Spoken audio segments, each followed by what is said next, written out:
So for this exercise, we're going to be doing a dead bug.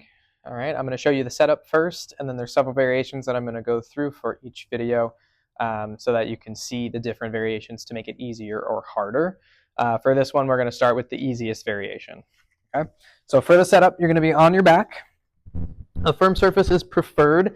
If you're somebody whose neck tends to be a little bit high, you're definitely going to want to put something under your pillow or something under your head like a pillow. If not, you can have your head just down on the floor. Okay.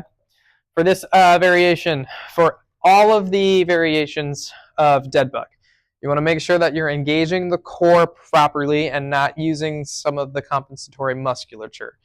So in order to engage your core, you should already know how to do this, but just to recap, okay, you're going to find that muscle that turns on when you cough. So you're going to cough, and that muscle that sort of pushes out and turns on, braces, that's the one that you want to find. So if you need the cough to help find it, that's fine.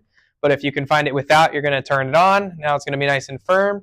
What you're going to notice is that that back kind of flattens a little bit, but I don't want you to push it down into the ground, okay? It's just going to flatten by virtue of that muscle turning on, okay? Depending on the variation, you may need more activation or less, okay? But you want to make sure that it's turning on. Then from here, you're going to have your arms pointed up towards the ceiling, okay? For this first variation, your legs will be down, but for some of the variations, your leg will be up, okay? About 90-90 if your legs are up, about 90-90, but then your feet come down for the ones where your feet are down, okay?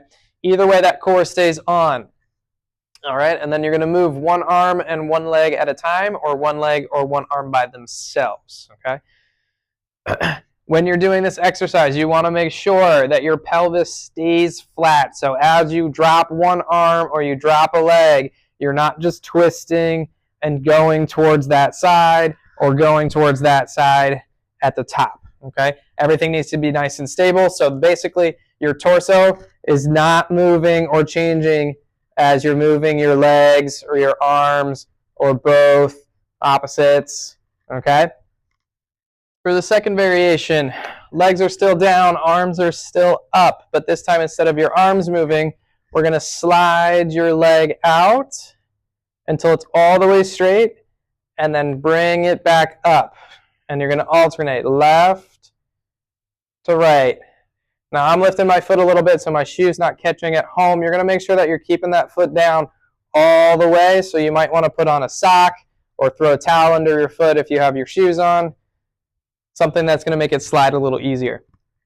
Okay, but remember, again, keep that core on. So if you're sliding your leg and you're tipping towards that side, no good. We want this to be on, so you're going to stay flat, equal weight through both hip bones, and then slide back up.